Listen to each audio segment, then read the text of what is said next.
Hello. Welcome back. I'm your host, Mona Sheikh. Welcome back to another episode of Minority Reportz podcast today. Hi, James. Hi, Tim. Nice to see you guys.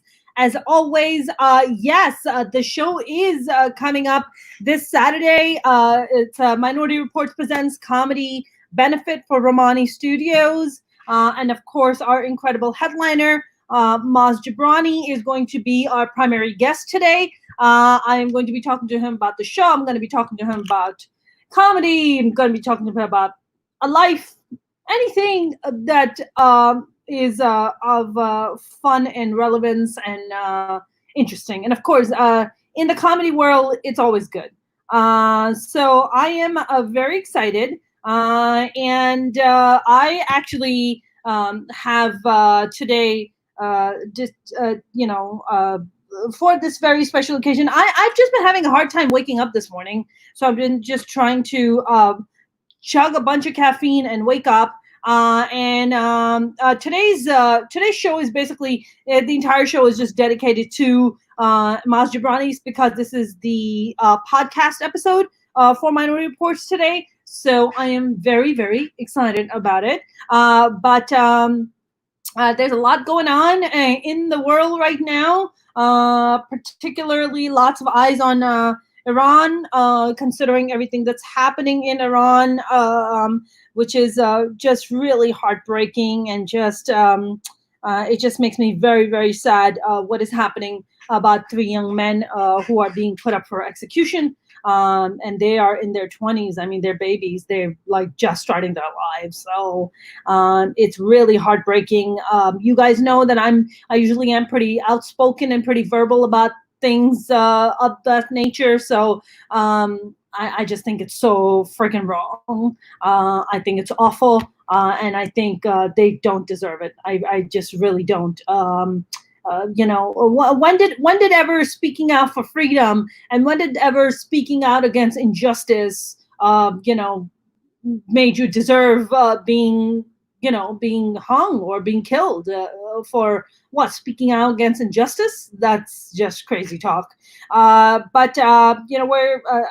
just wanted to kind of take this moment and acknowledge it and just send out my love and my support for Iranians, and I wanted to just tell them that I am with them. I feel the love, and I feel just so much compassion for these young men who were so brave to go and protest and to take a stand. And I just, even Trump came out today and tweeted and said, "Stop executions in Iran." So even Trump, and which is shocking, but he's somebody who aspires to be a dictator, and here he is speaking out against Iran and what is happening. So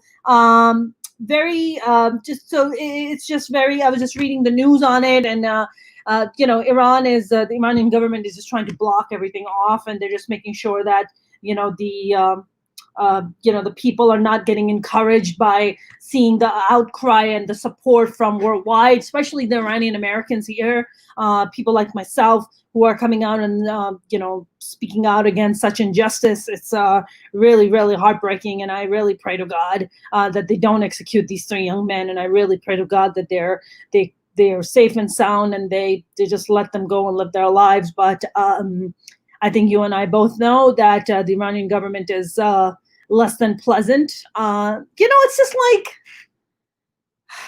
like these leaders, man. The world just has to do a better job at picking better leaders. We have a shitty leader in America right now, and come November, we got to do a way better job of picking out a better leader. We as Americans, as people who value love and freedom, we got to pick better leaders. I really believe that. But I don't want to start the show off on a sad note, but sad things are happening, and that's why we're doing a comedy show, because we want people to come out of it. We want people to kind of see this other side and enjoy life and see that, I know that there are bubonic plague squirrels now. Did you hear about this? Bubonic plague squirrels? I mean, honestly, anything bad that just can just go down in 2020 doesn't even shock me at this point. Okay, the government even came out and acknowledged UFOs. When has the government ever acknowledged that we have UFOs? And let me tell you something: that even the aliens are like, we don't want to help you. We don't even want to be seen on we because you guys are so fucking stupid. We don't even want to be seen around you guys, so we're not even gonna. We're out of here. I think we probably caught them on their way out. I think the aliens were like, oh, let's look around and see what we got on the planet. Oh, just a bunch of dumbasses. Okay, we're out of here. And on their way out, we're like, no, don't go, don't leave. You have good, maybe more advanced technology than we do. And they're like, yeah, we're out. We're out. You guys are a bunch of idiots. So I hope the aliens come back. You know, it's like, have you ever noticed any of the alien movies? Whenever the only reason that different countries unite is because they have a common goal of killing an alien, like the alien that has invaded. I think that's what we need to have. We need to have an alien invasion so people can finally just get together as the human race and stop fighting. I think that's what we need to do. Our amazing guest has joined us, so I'm going to bring him on. This man needs no introduction. He is awesome and wonderful. The very funny and talented Maz Jobrani. Maz, can you hear me? Hi, Mona. How are you? Can you hear me? Yeah, I can hear you just fine. How you doing? I'm good. I'm trying to use, I was going to do the computer, but then since the link was texted to me, Yeah. I was like, and I was running a little behind. I just get on my phone. So I'm on my phone. So the angle's a little weird, but here I am. No. I see you. I see you sitting in a very relaxed position. Oh, I lost you there. Okay, there you are. Yeah, I'll be right there. I'm just getting rid of extra windows. I see. And yeah, I just got back from a run, so I'm leaning into the bed and because the kids and everyone else is out there, so I just came in here. Do you just like go running around the block? Is that your thing, or you have a treadmill? No, I go around. I like being outside, and so I just listen to like my podcast. Either I usually listen to Mark Maron's WTF, or I listen to Howard Stern interviews. He just interviewed Colin Jost. It was very interesting. So yeah, it just gets me through it. Do about 35 minutes. That's all that my knees and hips can handle, and I'm home. Right. I used to be a runner for a very long time, and then I eventually blew my foot out. So I had to like just stop running. I mean, I don't know how have you been a runner all your life, or is this like a new thing for you? No, I always was pretty active. I played soccer when I was a kid, so I would always run for that. And so, but then at a certain point in my life, as I got into my probably like mid to late 30s, injuries started coming in. And then I would say probably in my early 40s, a lot of back injuries and stuff. And I stopped running for a while. I was trying to do like the elliptical and stuff like that. Yeah. But since the gyms closed down, yes, I just basically what I've been doing is I'll try to run one day and then just go for a walk the next, and then run the next, and then walk and run and walk. And it's been pretty good. I mean, it's been able to supplement my caloric intake of sweets or wine or whatever else I'm taking that I shouldn't be. Yeah. I'm getting the pandemic body for sure. It's just not attractive. So that's why I try to wear as much black and things that like try to take me out on camera.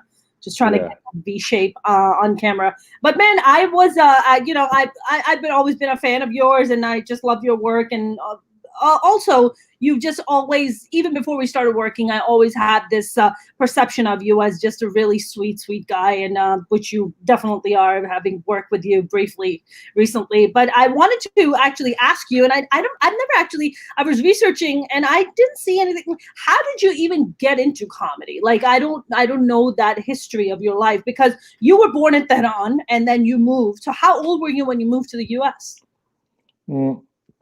I moved to the U.S. when I was 6 years old. That was 1978. Protests were happening in the streets of Iran leading up to the revolution, which was in early 79. Yeah. And my family left because my father was on business in New York, and schools were being closed down because of the protests. It was also a very cold winter. Yeah. So we thought we would come. My dad actually told my mom, why don't you bring me and my older sister? He said, come for the 2-week, winter break, and then you guys can go back. And in the meantime, we actually left my brother. We had a brother. My brother was only about a year old. we left them there thinking we'd be back in 2 weeks. And I always tell everybody we came for 2 weeks and we stayed for 40 years or whatever it is. And Wow. that's a pretty common story. I think a lot of people didn't know about that. And so that's why, like, when I hear things like, the people coming from the caravan or Syrian refugees coming from civil war or whoever is trying to come to America, I always sympathize with them because I think to myself, that could have been me. Right. And all those people are fleeing a bad situation, trying to get to a better life. So that's what we did. We came to America. I grew up in Northern California. When I was a young kid, maybe around 10 years old or so, I think I saw Eddie Murphy for the first time. This would be like the early 80s. Fell in love with what he was doing, wanted to be like him, but coming from an immigrant background, especially an Iranian background, and Iranians, Indians, Pakistanis, Chinese, all those types of families want their kids to be lawyer, doctor, engineer. Yeah. Well, I wanted to be a comedian, and my parents were like, no, that's not going to happen. So they kind of pushed me in a different direction. And then I went to undergrad and I studied political science, and I thought I was going to go be a lawyer. And then while I was in undergrad, I decided I really don't want to be a lawyer. I said, maybe I'll be a professor. And I thought that was kind of a compromise between something my parents could feel is respectful and me being in front of people talking. Yeah. And so I got into a PhD program for political science. And then I quickly dropped out of that to try and get back into this acting stuff. And I'd always done acting on the side. I'd always wanted to do stand-up, but I was always too afraid to do stand-up because it's your own words. Yes. Plays were easier. Plays are someone's written it, someone's directing it, you're up there playing a character. But comedy, it's all you. And so I was very nervous about it. And then when I was in my mid-20s, I had dropped out of graduate school. I was working at an advertising agency and just as a day job. And I was doing a play just on the side, just for fun, always keeping one foot in acting. And there was a guy by the name of Joe Rhine. He was an older gentleman who worked at the advertising agency, very nice man. He saw a clip of the play I was doing. I had a video of it. And he goes, hey, you're good. You're funny. Have you thought about doing acting and comedy? And I said, Joe, my whole life since I was a kid, I wanted to do it. My parents talked me out of it. Then I tried again in graduate school, this, that, whatever, but I never completely went for it. And I said, I'm trying right now because this is when I was 26 years old. I said, Joe, I'm saving up some money. So when I'm 30, I can I can go try it. And I can do like half the year acting, half the year work as a freelance in advertising. And he said, let me talk to you for a second. And he sat me down. He goes, listen, Maz, I am now in my 60s. And he goes, when I was in my 20s, there were some things I wanted to do and I never got around to doing it. So he goes, if you really want to do it, you should go for it. And it was a light bulb moment. And I signed up for improv classes right away. While I was in the improv classes, I found a lady who taught stand-up comedy classes. So I started taking those. Yeah. And really, anybody who asked me, what's the secret to being a stand-up? It's get on stage and write as much as you can. So from the first moment we were in those classes, the teacher would say, go get up at restaurants, coffee shops, church basements, Alcoholics Anonymous, whatever is there. And so that's what we did. And that was about 22 years ago. Wow. Do you feel like you were more born to do stand-up or acting, or I guess it's kind of 50-50 for you? I think we're all wired in a certain way. And I think I felt alive on stage when I was 12 years old is when I first did my first play. It was a musical in junior high school.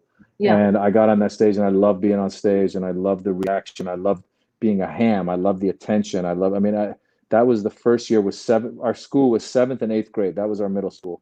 So 7th grade, I was one of the background dancers and singing and all that stuff. 8th grade, I got the lead, and I still have video from that play. And I'm up on that stage and I'm smiling and I'm like really getting into it. So I love being on stage. And I think that I love both. I love stand-up. I love acting. And stand-up, I was always a little bit, like I said, I was always a little afraid of being the only person up there. I always felt a little bit like my writing might not be as good as my performing.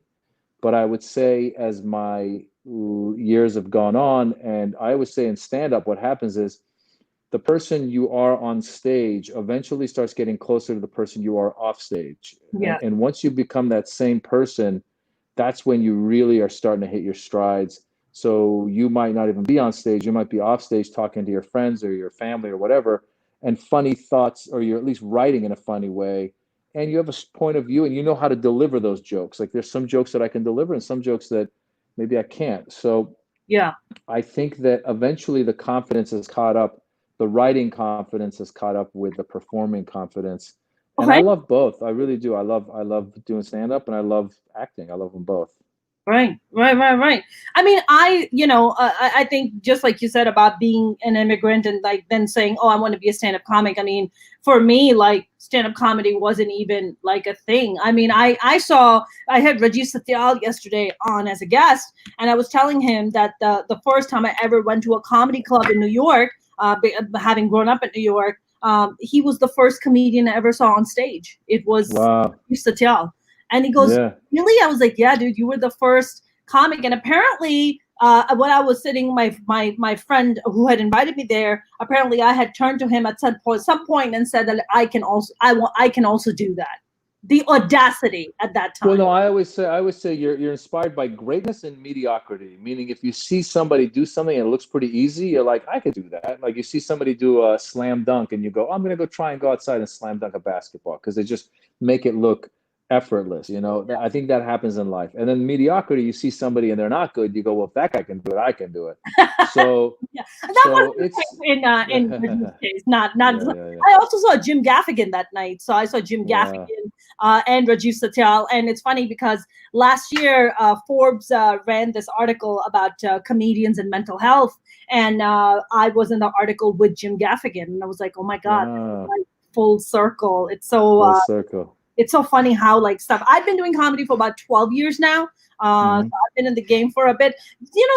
This very important thing that you just mentioned about, you really begin to hit your stride when the person on stage begins to meet the person on, like, what do you think that is? Like, is that just like a natural process for comics, or is that something that you think comedians consciously work on to kind of meet that absolute truth of themselves and bring that on stage? Well, it's kind of like the Malcolm Gladwell 10,000 hour rule. You got to put in the time. So the same way a doctor, to become a doctor, you got to be a resident for 10 years or whatever it is. Similarly with comedy, I think when you first start, you're emulating the people that inspired you. So you're trying to be Eddie Murphy, you're trying to be Richard Pryor. Even your intonations might be like theirs. And then eventually, then early on, you also, a lot of times you're not confident enough to go up and talk about the subjects that you want to talk about. You talk about the subjects you think your audience wants to hear about, because you might look at an audience and be like, oh my God, this is a drunk audience. I'm going to just do dating material because that's all they're going to be able to take. Whereas you might want to do material about depression. You might want to do material about your immigrant experience. You might want to do, I mean, there's all kinds of stuff that you choose to talk about. Right. So eventually, I think you gain that confidence to go up there and go, okay, you know what? I'm going to talk about the stuff I want to talk about, or I'm going to find my way into that conversation with this audience. Yeah. So I think eventually that confidence level, and ultimately when people go to a comedy show, they want to know that you're in control. So Right. that's why if somebody heckles and you can handle them, I think that puts everyone, they're like, oh, wow, this person's got it, Right. as opposed to if they heckle you and you're like, oh, then the audience goes, oh no, I just, they cringe for you. So Yeah. it all goes hand in hand. I think it's just doing it. And it's not a fake confidence. It's like, That's right. this is who I am. This is what I've been doing for this long. Is it to the point where you might even like get into a situation where someone keeps interrupting you and you should be comfortable enough to go, hey, listen, man, I've been waiting, all day to come up here and do this. And I just want to talk right now. I got to get this off my chest. I got X, Y, and Z going on. If you're really that into like the yelling, just get up and get the hell out of here. Like be confident enough to like confront people in that way, So yeah, I just think it's a natural thing that happens. Did you, when you started off, I mean, my God, that's, you started off in like, early 1998, summer of 98. Okay. Wow. Summer of 1998. So one day you were just like, all right, I'm going to go up there, and you wrote out some jokes. You're like, I'm going to go and hit up an open mic. What was that? It was a little different. So this class that I took, first of all, I tried to do an open mic before in 1993. I did 2 open mics in 1993 because I entered a stand-up comedy competition. Okay. And I did an open mic when there was an improv in Santa Monica, and there was a place called Gallagher's in the Valley, and I did open mics at both of those. Okay. But then I didn't know what to do with it after that. Again, I was going to go to grad school, and I was like, okay, now what? And I just let it be.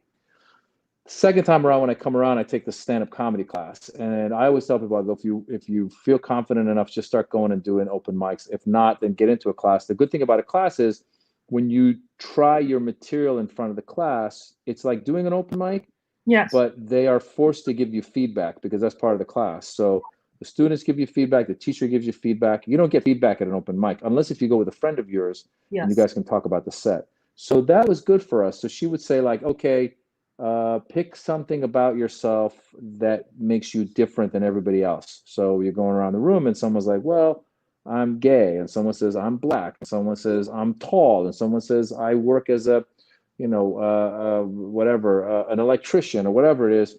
Great, great, great, great. What about you? And I'm like, well, I'm Iranian. There aren't any other Iranians here. Great. Okay, so talk about that. Like, what's a phrase you can come up with that has a point of view, like an opinion? Okay, my opinion is it's hard being Iranian in America. Great. Go do some bubbles, write about that, see what you can come up with.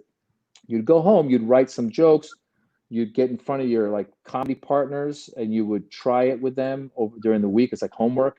Yeah. And they give you some ideas and this and that. And then you come back in the class the next week and you would all perform your 3 minutes or whatever it is. And the goal was to have a total of 5 minutes after the 8-week class. And so in between, you would meet with your comedy partners. You would find open mics, 3 minutes at a coffee shop where you pay $5 to give you a coffee in 3 minutes.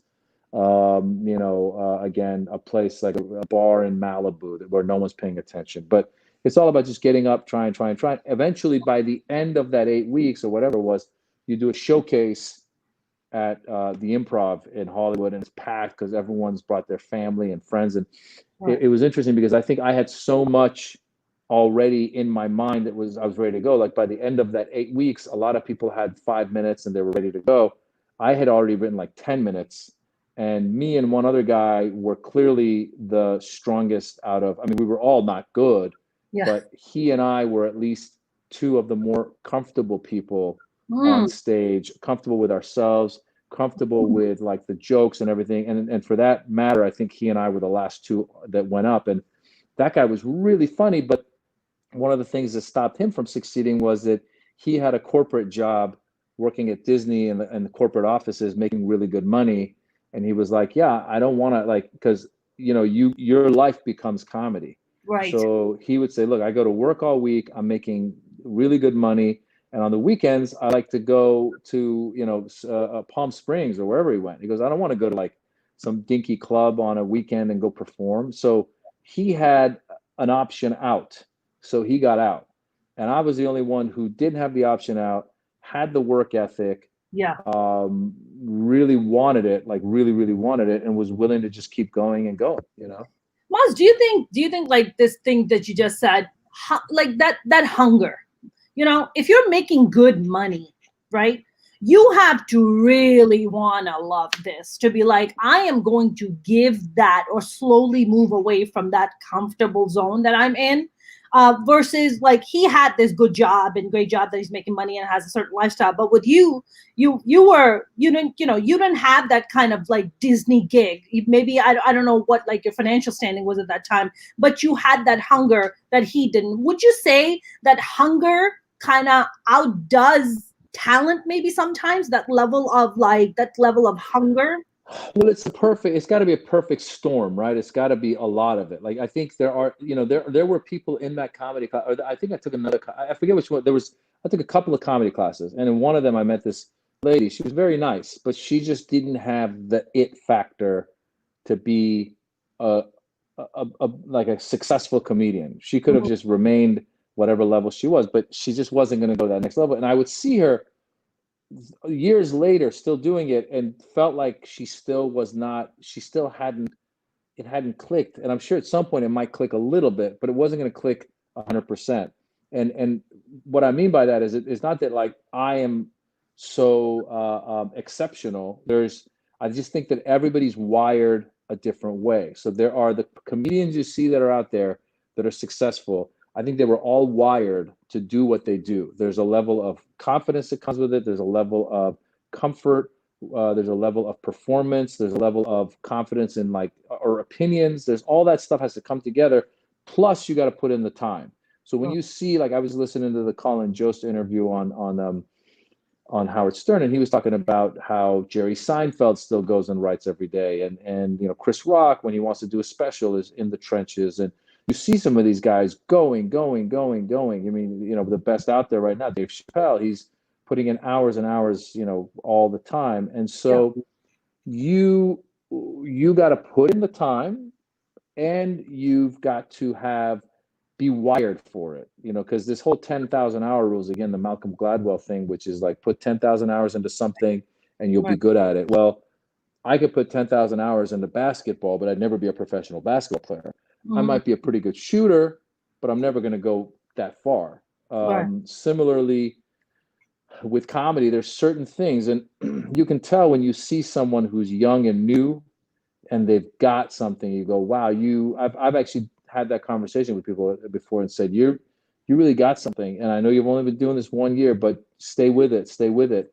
Yeah. And you see the results in those people. So it's a combination, you know, you have to put in the time. There's no ego, because you're going to get bumped a lot. You'll be getting ready to go on stage and a celebrity comes and goes, I'm going to go up. And, you know, now you're going up at 1:30 in the morning in front of 3 people, but you got to love it. And I think that's in every business. I think every line of work that you decide to do, there's going to be politics, there's going to be a lot of struggle, but that's why you got to really love it. Yeah. I mean, you know, you talked about when you were doing the stand-up class and they asked each person, like you said, you know, Iranian, and then they said what, you know, to come up with one line, and you're like, you know, being an Iranian is very difficult in America. Do you feel like when you started off comedy versus what it is now, when you would go on stage and when you started booking shows in comedy clubs, were you like expected to just talk about only certain topics, and while other topics were off limit for you? Like, they expect Maz Jobrani to go up there and talk about issues. Like, Maz Jobrani not necessarily. Well, listen, first of all, nobody knew who I was, so I could have gone up back then and been like, whatever, I love burritos, you know. Nobody, I mean, as long as you make it funny, right? Yeah. I just was taught from that point of view to talk about what makes you different in this room. And there's pros and cons to it, right? The pro is that when you're on that lineup, people are going to remember you. Go, oh, that's that Middle Eastern dude, the Muslim dude, whatever they're going to say, right? They're going to remember that in a lineup of a bunch of people that are just talking about relationships, right? You'll stand out. Sure. The con is that eventually people start pigeonholing you. So to this day, people will say, oh, Iranian comedian Maz Jobrani, or Iranian American comedian Maz Jobrani. And I'm like, well, I'm a comedian that happens to be Iranian American. But if you watch my show, I talk about, you know, being an immigrant. I talk about being a parent. I talk about getting older. So in an hour plus, there might be like 15, 20 minutes of immigrant stuff. And even with the immigrant stuff, it's not all like Iranians are this, you people are this. It's like immigrants are like this. And I think even when you talk about being an immigrant, a lot of people that aren't immigrants relate. So I'm trying to make it as relatable as possible. I think it's relatable. One of my favorite things is when I do shows and I see people from different backgrounds present. And I think that's important, because that just shows that all of this stuff is pretty universal. So yeah, I don't know what people expected, if they expected me to be a certain way. I mean, at a certain point, you do get to a point where your audience once you have a fan base, now it's hard to necessarily do a full switcheroo, you know. You better talk about, but I think that they also get close. The fans that start following you are closer to the issues that you are interested in. So the issues that I'm interested in now aren't necessarily just the Iran stuff, but it's like politics. So when it's politics, it's probably more left-leaning politics. So my fans that come to my show know to expect that from me. Right. You know, that's not bad. That's not a bad thing. I think it's good to have a point of view, because if everybody loves you, then you're not saying anything. Right. But if you have a point of view and you're like, this is who I am, I'm kind of a left-leaning, liberal type dude who loves, I'm very international, I've traveled, I've got wife and kids. So all of those subjects might come into play here. And I have silly humor. Like I might do a fart joke in the middle of that all. So, you can't please everybody, and you shouldn't want to please. You should be up there talking about whatever you want to talk about. Right. Speaking of wife and kids, now you have a 9-year-old and an 11-year-old? Son is 12, daughter's 9, yes. Okay. And you married an Indian woman? Yes, Who's yes, a married lawyer? an Indian woman. Did Huh? Who's a lawyer? She's a lawyer, right? Yeah, yeah. She was a lawyer when I first met her years ago. She was working for a law firm, and yeah, we came from two different worlds in a way. But I mean, Indians and Iranians are pretty similar, like with our foods and the family, importance of family, and Yeah, there's a lot of stuff we have in common. yeah, That said, her lifestyle and my lifestyle, she was coming from a corporate law background. I was coming from this, hey, I want to go be a crazy comedian. yeah. But somehow it all worked out, and knock on wood, now we got two kids that we get to be in lockdown with. That's amazing. I Yeah. mean, did you you mentioned that you were going to undergrad for law, so I thought that's where you guys met, but you didn't. You guys met after that, right? Yeah, we met a little bit after I had started doing stand up. So I started doing stand up in summer of 98. Yeah, We met on my birthday in 1999, which was February 26th of 1999. She was working at a law firm that one of my best friends was at. We were getting together for my birthday, and he just invited her along. He wasn't trying to set us up, but then we just hit it off, and 20 whatever that is now, 21 years later, here we are. wow, that's amazing. Crazy. That is Yeah. so amazing, man. Yeah. That beats online dating any time of the day. Well, I mean, listen, there's nowadays, I think a lot of people either don't have time or it's just so much more convenient. And you possibly, I mean, I missed the whole online dating thing because that happened after we were married. Yeah, And I think that uh, I'm sure there's people who find the right person that way, because a lot of people go, well, the good news is I can look at their interests, A, B, C, D. sure. Great. That gets us to the same place. We both love Martin Scorsese films, and being out at the beach or whatever it is. Yeah, But I always think that I think it's good to meet somebody through a friend. I always tell people you meet someone when you least expect it. I honestly was not expecting to meet someone that night, and yeah. there she was, and we hit it off, and it was a great match. Maz, I've been least expecting for the past 10 years. Uh, Least expecting for the past 10 years. uh, Nothing has come of it. Least 10. after this episode of your show, they're gonna start coming in. Are you blessing me with it? You're just blessing, sending your Yes, vibes yes, at me. Thanks, Maz. Appreciate it. Yeah, yes. man. I hear like dating horror stories. I know it's not easy for guys, but female stand-up comics, we just have a whole set of different challenges that we face, because a lot of guys that we come across, they want to be the funny ones, and then you're like, no, you don't understand. Like, people like pay me for this stuff, so it's fine. Like, you can be funny. I'm not saying you can't be, but then there's always the challenge of a guy just trying to outdo you, or like trying to get intimidated by you. So it's always very strange for us female stand-up comics. And I thought it was just me initially, but then I started talking to other female comics, and they're like, no, it's not you. We all go through this. And I was like, okay, good talk, Yeah, I think that's why, again, it's when you find the right person, when there's somebody who doesn't feel the pressure to be funny, doesn't think you got it.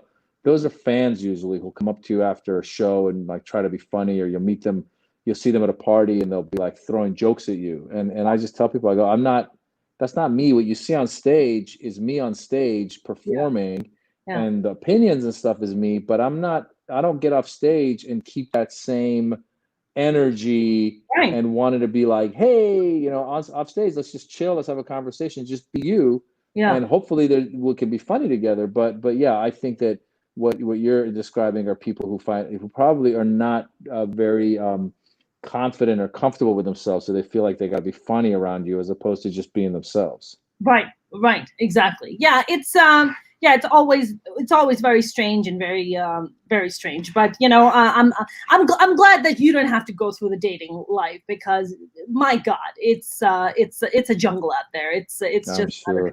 it's not fun. But I wanted to ask you. You said that your parents weren't very in full approval of, they didn't want you to become a comic, and they didn't, which is what most immigrant families do. I mean, for me, that wasn't even an option. It's like, my brother is straight out. I have 4 older brothers, and my brother straight out told me, he was like, girls from good families don't become artists. Like, simple. Like, you are at least, like, you know, he was like, as if you're some kind of a prostitute if you want to pursue an art, being, you know, conservative Pakistani Muslim brothers, and like telling you that. So I had to, I literally, like, I got into a giant fight with my family at 18. I moved at 15. I moved out of the house at 18. I just packed up my bags one night and I left because I just couldn't deal with the amount of BS that was coming my way. So I actually wanted to ask you, like, with your parents, like, were your parents very, like, resistant? Did they find out eventually that you were taking improv, or you had moved out by then already? Like, what was their kind of accepting of that process? I think that you get to a point in life, like when I was 26, I finally, that whole light bulb moment, it was all working towards this, but you get to a point in life where you realize you have to live for you. You can't live for your mom, your dad, for your husband, your wife. You can't be doing what they want. You got to live for you. Now, listen, sure, there are sometimes that somebody sits there and goes, I've got a family and I need to provide. Well, that's different. Yes, you got to provide for your family. But even then, if you have a desire to do stand-up, then go get into a stand-up class and do it on the weekends, and your family will come support you. But for me, it was a thing of like, I can't please them anymore. So I really had to take that dive and go for it. And similarly, what you were saying, look, you're gonna run into a lot of people who don't see the world the way that you do. Right. And that's just too bad. And they might be people that you grew up with and that loved you, and they might feel betrayed or whatever it is. Yeah. Hopefully, as time goes by and they see you're happy and they see you're doing what you love doing, they come around and go, hey, you know, I'm happy you're doing what you were doing. But we can't, you know, we really can't change their minds. It's kind of like all the politics we get into nowadays with the, you know, people who are Republican versus Democrats and all the arguments you have. And sometimes I just get tired. I'm like, I can't change your mind. If you're not going to open your eyes and see the world a little differently, there's nothing I can do. So similarly with these career moves, I feel like what you just said, I've always said that I felt when I started, I was rebelling against my dad, my mother, and the community. Because back when I started 22 years ago, there was no one in my community doing this, and it still was looked down upon like you were a drug dealer or a prostitute or whatever. And I think a lot of people were probably disappointed, like, oh, you're throwing away your potential and your education. You could be whatever, a businessman, a lawyer, whatever it is. And I was like, I don't want to. This is what makes me happy. And it really was. It was. I had tried a couple of other like business related jobs on the side, and whenever I was faced with rejection in those jobs, I just threw up my hands and quit. In comedy, it was the first time that I would be faced with rejection where I might not get a chance to perform somewhere, or I would like I was saying earlier, be getting ready to go on stage and some famous person would come on. I have to go sit and wait. But it was the first time that I would be confronted with stuff that should make me want to stop. But it didn't. I kept wanting to be there. I just loved it. It was this, I mean, I was just as much of a fan of comedy as I was wanting to be a comedian. Right. I mean, what year was it in your career where you were like, okay, now I'm like getting paid to do comedy? Were you like 5 years in, 6 years in? What was that like for you? That takes time. You know, I mean, when I first started out, 98, probably about a year, I think it was 99 when I became a regular at the Comedy Store. Now, when I became a regular at the Comedy Store, again, I was the only comedian of a Middle Eastern background that was there. And I always tell people that was a big moment in my comedy career, because it was the first time that I was not doing bringer shows, and I was on the lineup with these guys who were established comedians, guys and girls. And I would have to go follow these guys, and you know, the people in the audience didn't know who I was, and I would just be, you know, doing comedy to crickets. Because when you do bringer shows, which is shows where 10 amateur comedians bring their friends and family, at least when you go up, your friends are going to just give you gratuitous laughs or something. But when you're in front of an audience that doesn't know you and you're following someone who's headlining in Vegas or whatever, you're dying up there. But that made me grow as a comedian. That made me want to. I remember one night I was on stage at the Comedy Store. I think it was around 1:45, and there was a comedian named Freddie Soto who's passed away since. He was a Mexican comedian. He was one of the funniest people I knew, and he was sitting in the back, and I was doing my show. And at the time, I wasn't comfortable leaving my set to talk to the audience. But that night, there was only 3 people in the audience. Besides Freddie, there was 2 nerdy guys and a really, beautiful girl with them. And I'm doing my act, and they're in the corner. I'm just doing my act to an empty room, except these 3. Finally, I was like, okay, I go, guys, I got to stop this. I go, I'm just curious. How did you 2 end up with her? And that became the conversation. They started laughing, I started laughing, and then I would do, I'd throw out, it was like a big night of riffing. Yeah. And when I came off the stage, Freddie was in the back watching. He goes, "Hey, you're funny." I go, "Thanks." He goes, in this business, you're either funny or you're not. Like, he's like, it's not about bits. It's about having that funny bone. And he goes, "You got it. You were up there. You were comfortable." I said, "Thank you, Freddie." It was really like an eye-opening moment. But the Comedy Store put me in the trenches. That's why when I've had comedians that work with me and they're like, "I'm trying to get better. Can I come open for you in front of a 1,000-seat theater in front of a hot audience?" And I go, that's not the audience you want to get in front of. You want to get in front of 3 people in a room that makes you uncomfortable, because that's where you'll find your voice. Yeah. So that was a big break for me, but it wasn't a financial break, because you get paid $15 for 15 minutes. Sure. And it slowly,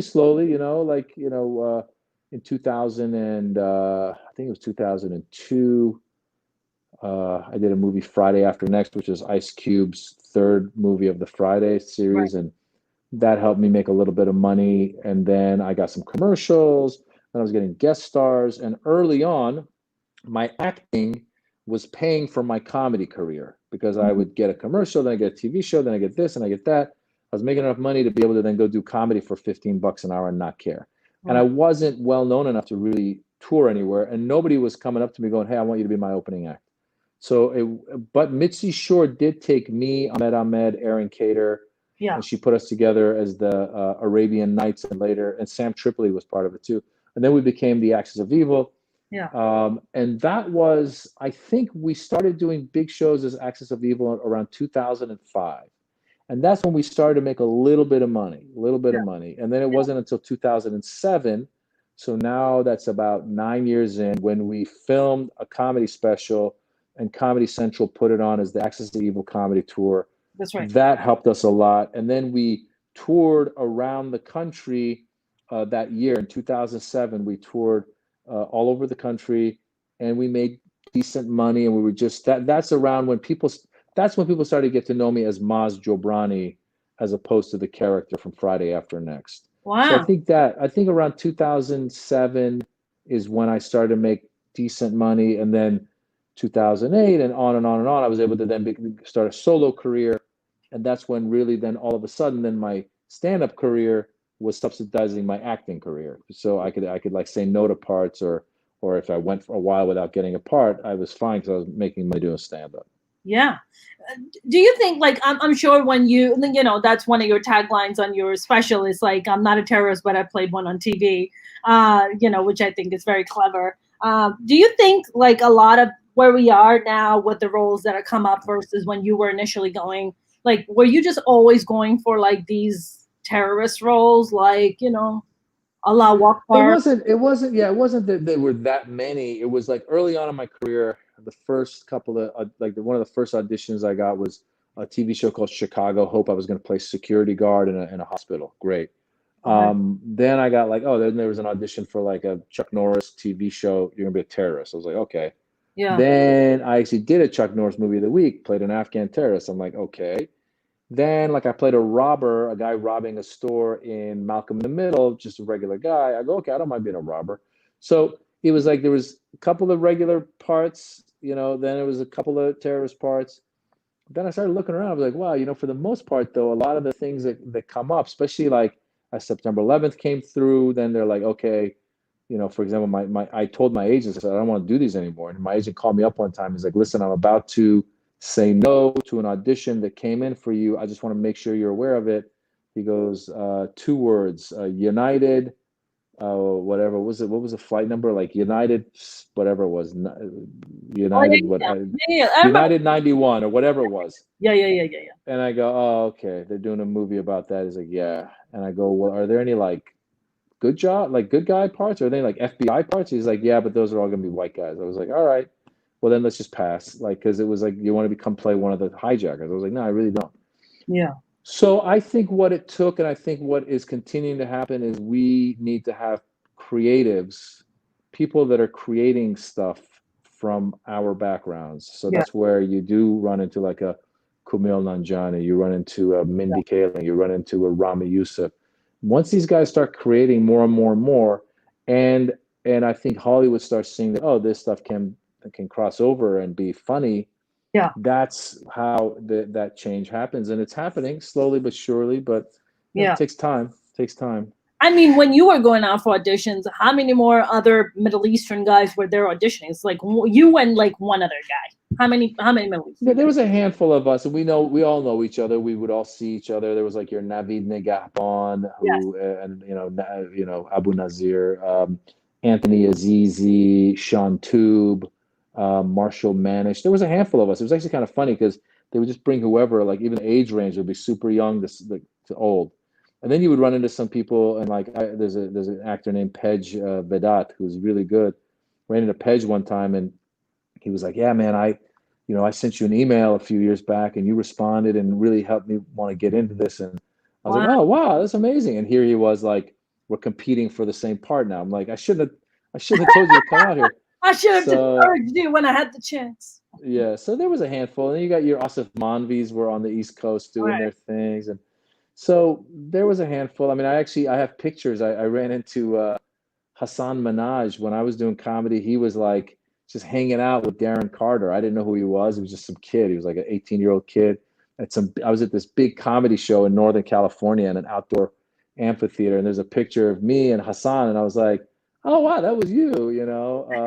So there's even Rami, like a few times early on when he was in LA. I was like, "You want to get up and do a guest spot on my show?" Sure, you know. So Yeah. it's good to see these people now, and there's so many more, and so it's an encouraging thing. It's nice. Yeah, I mean, it's funny because maybe 6 months before Hassan got his gig on The Daily Show, Hassan and I were standing in the hallway at the Comedy Store, and I turned to Hassan and I was like, "Man," I was like, "Sometimes I wonder if I shouldn't have moved to LA. Maybe I should have just stayed in New York.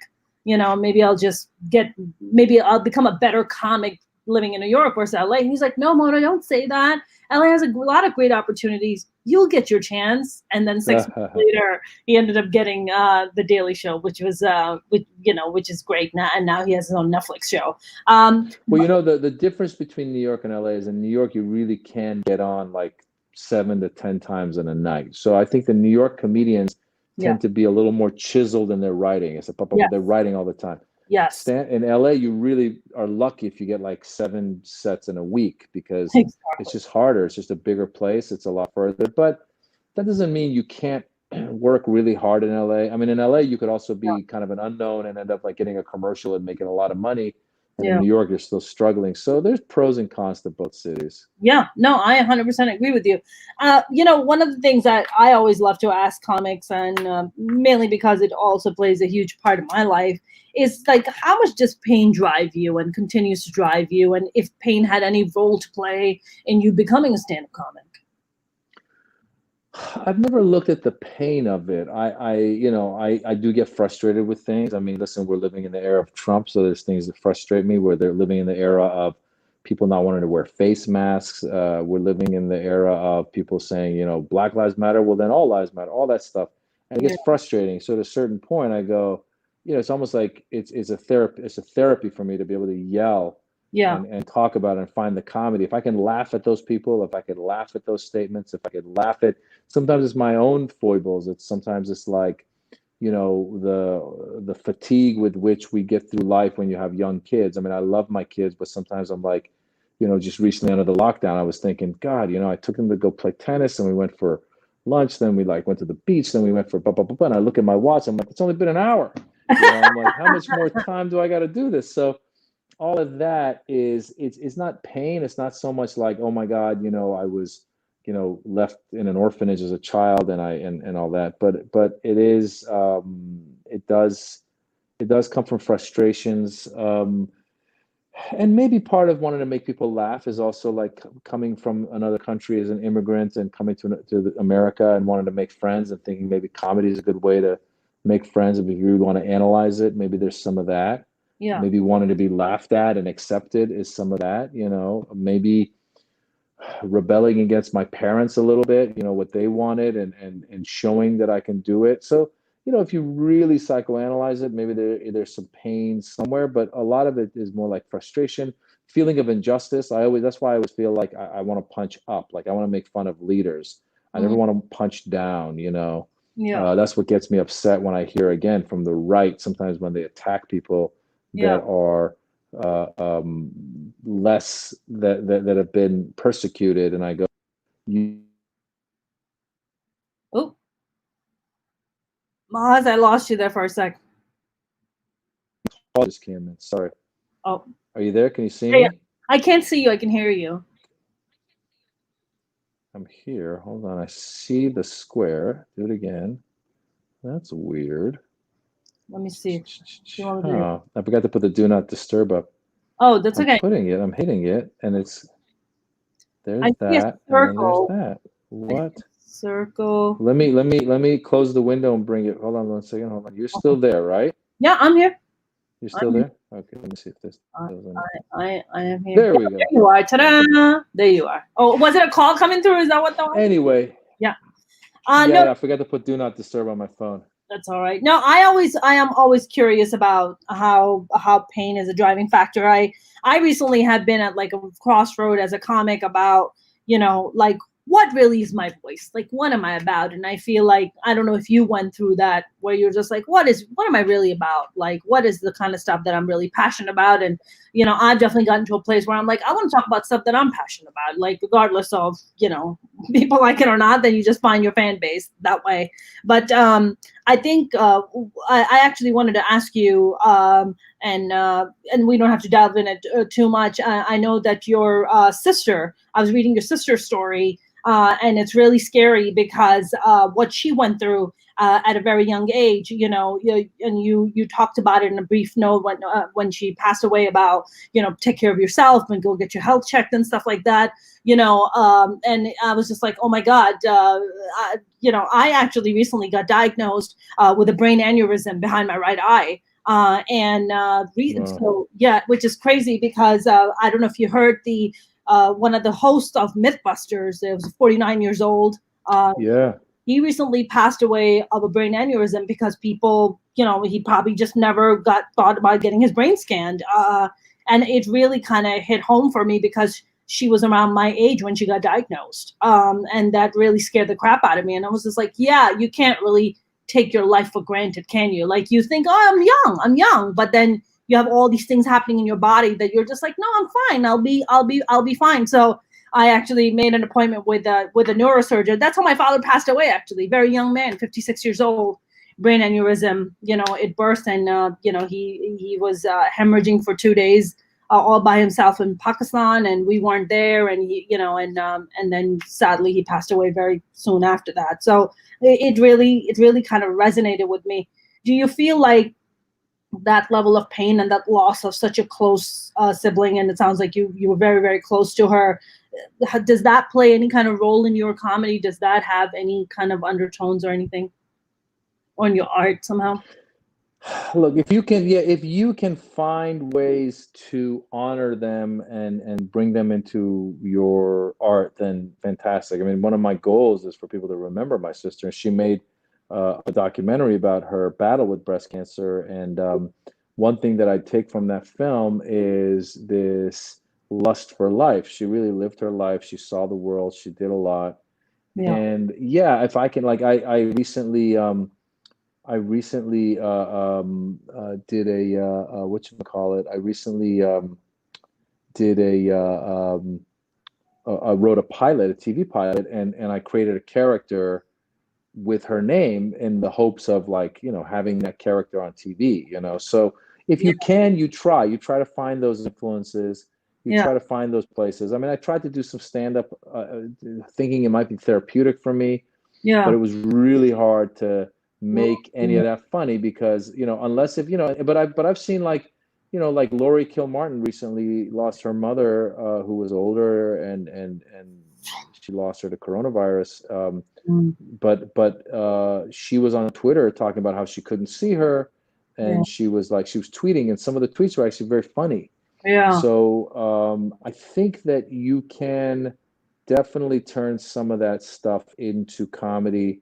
You share, you look, you find it, it's like, whatever that take is, it's like it's having an opinion about it, whatever that is. But yeah, it's not essential. You don't have to like say, oh, I just lost my dog, therefore let me go do jokes about the dog. It's like, maybe I do, maybe I don't. Yeah, I mean, have you watched Hannah Gadsby? Have you watched her first and her second special, Hannah Gadsby?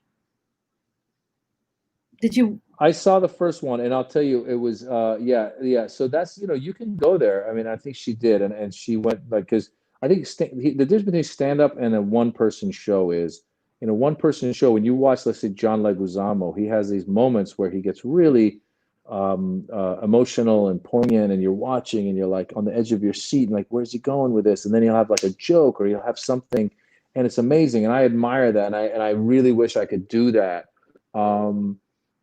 Similarly, when I saw Honey Gatsby, I was like, wow, that takes a lot of courage to just sit in so much silence and seriousness in the middle of a stand-up comedy show.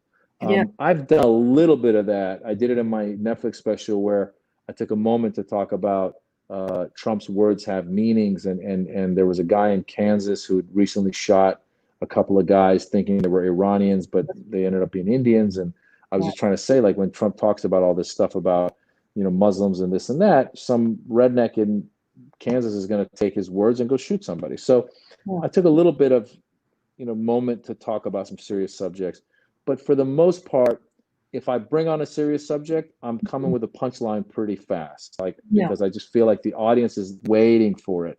Unless, again, like I said, you almost got to like workshop it in a place that's not a comedy club, or it's a comedy show that has been set up with like an alternative audience. So they're aware that you're going to have moments of seriousness that might not have a punchline. You understand what I'm saying? So it's a tough thing to workshop, but if you find the right places to do it, and you find the right ways to do it, and if you could take even Hassan Minaj's Homecoming King had a lot of moments of poignancy. So those, again, that goes into like a one person show a little bit more.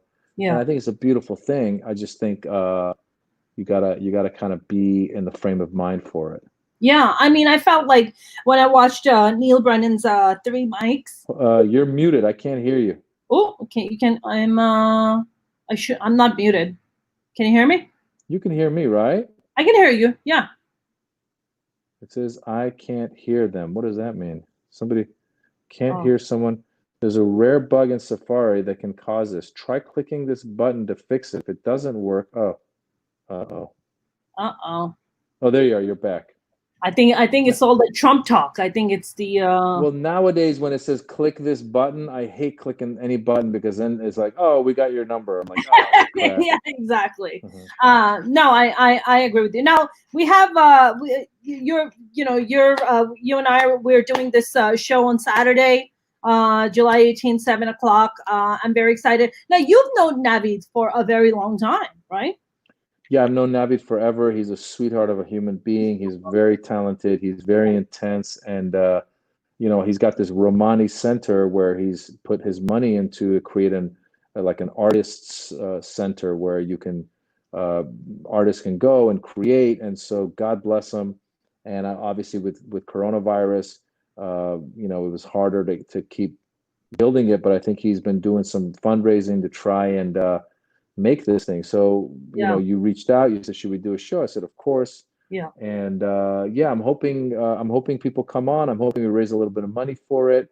As you know, this thing now in Iran with these Iran is getting ready to execute a few protesters from protesting that there were from last year's protests. And the Iranian government is notorious for being very despotic and doing this. And I guess there's like some crazy horrible number of like executions that they've done, and it's very politically motivated, and it's just a horrendous thing. Have died thus far. 300. Yeah, it's really bad, and so there's a movement now online to try and bring attention to it. I don't know what it can achieve, given that the government, again, is notorious in Iran for being totalitarian and oppressive. But I do hope, I heard that, because I had a busy day, but I heard in passing that I think that at least the 3 young men who were going to be executed, I think some judge has intervened and is going to like listen to the case again or something. That's what I read. Oh, really? Okay. But fingers crossed, because it's sad. So it's really hard also to try and, even though Navid's event is a cause for a great cause, it's hard to also promote on social media for a comedy show when you have issues like that out in the world, because people find it to be insensitive, even though you go, look, this is actually an artist center that's helping artists who might not have a place to live. Even Navid said, if you need a place to live, come live here. So it's a good thing that we're trying to do this Saturday, but we're also trying to stay supportive of the protesters in this movement of stop the executions. So it's kind of a balancing act. It seems like the entire world is on fire. There's a bubonic plague with the squirrels coming through. I'm like, there was a swarm of locusts that were in India and Pakistan and Africa. This past May, a bunch of people died because of it. I mean, it's just every day something. But actually, Trump tweeted today about the 3 guys that are, and he tweeted against Iranian government and said, to stop the executions. And this is not right. The protesters are to be punished. I'm like, listen to this guy. I'm like, weren't you talking crap about protesters here?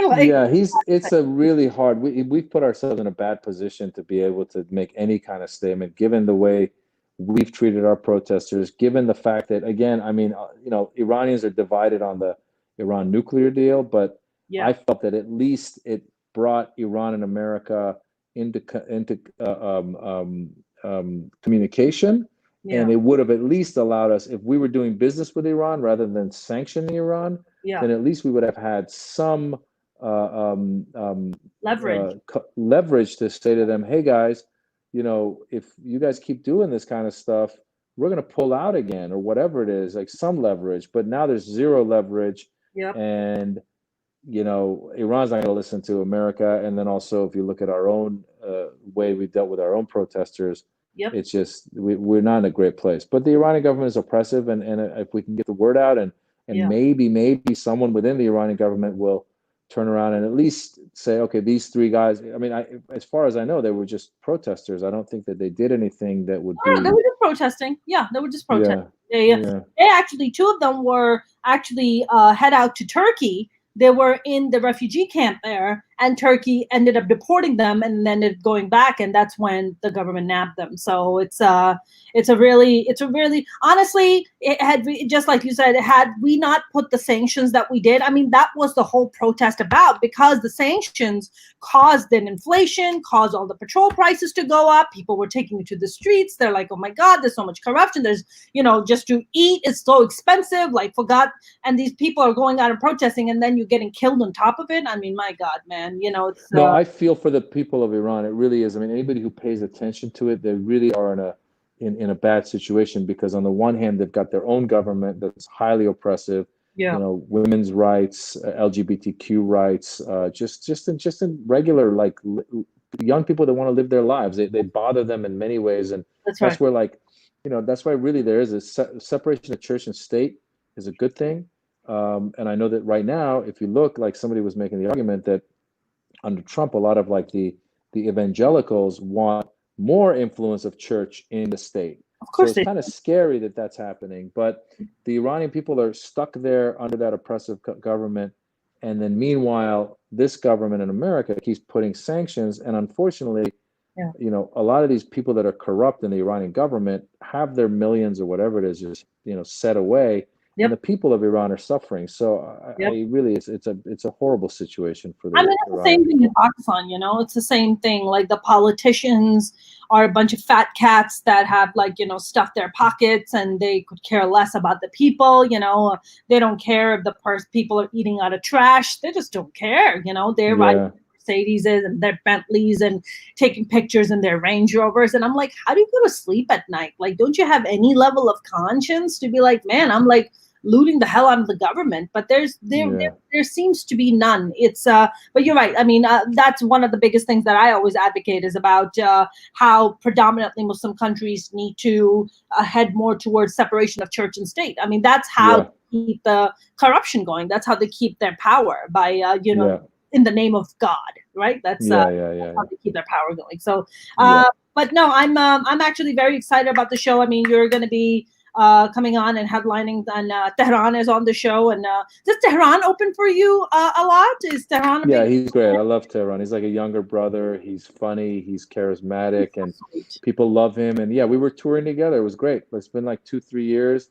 We've been hitting all these cities. He's great. He's great on the road. Yeah, he is. He's Tehran is. He's always so supportive and so wonderful. I actually did Persian Girls Night Out last year. It was a red carpet event, which you were actually kind enough to retweet because I think Tehran and shared it, and then you had retweeted it for me. I bet you don't even remember, but you did. So thank you for that. Navid was kind enough to come and walk the red carpet and support the show. So when he approached, when I heard about Romani Studios, and I was just like, how can I step up and how can I help you out? So that's when he was just like, I would love for you guys to do a comedy show. And then he's like, let me go talk to Maz. And then you came into the picture. So I'm actually very, very excited about this week. And hopefully we're going to have a pretty big turnout. So if people listening here haven't bought their tickets, we do have some VIP tickets that have been purchased already. So I'm very excited. Oh, great. Yeah. Very good. So I'm very excited about the show this week. I know you came from a run, so I'm not going to keep you any further because you probably want to go and, relax and ease those knees. Namaste. I appreciate it. Namaste. By the way, just before you go, how does that, how you guys, is religion a big part of your life? Like both of you are like, no, you guys are secular. No, we're pretty secular. Yeah, we're pretty secular. Yeah, you guys just do your own thing. I love that. Yeah. That's amazing. That's wonderful. Yeah. Well, I'm looking forward to seeing you and working with you on Saturday. So thank you so much for joining today. Thank you, Mona. You be good. Thank you. We'll do. Take care. Bye-bye. Bye, Ron. All right, that was the amazing Maz Jobrani. I hope you guys joined in and listened because Maz made some really brilliant points about comedy and things that are happening in Iran right now. I actually am going to be putting out a special video tomorrow for what is happening in Iran and the execution of these 3 young men who were simply standing up for justice, simply standing up for their rights, and their lives are not being jeopardized. So please be on the lookout for that video. If you haven't bought the tickets yet, please do. Tickets are only $10, and we are gonna run out of them because we only have a limited number of tickets open for this. So go buy the tickets. I will put the banner up here for you. You can buy them. It's this Saturday, July 18, 7 p.m. Pacific. The tickets are only $10 online, and you can buy them on Minority Reportz with a Z.com. I'm going to be also interviewing Navid, who we just talked about, the actor Navid Nagaban. So I'm very excited about him.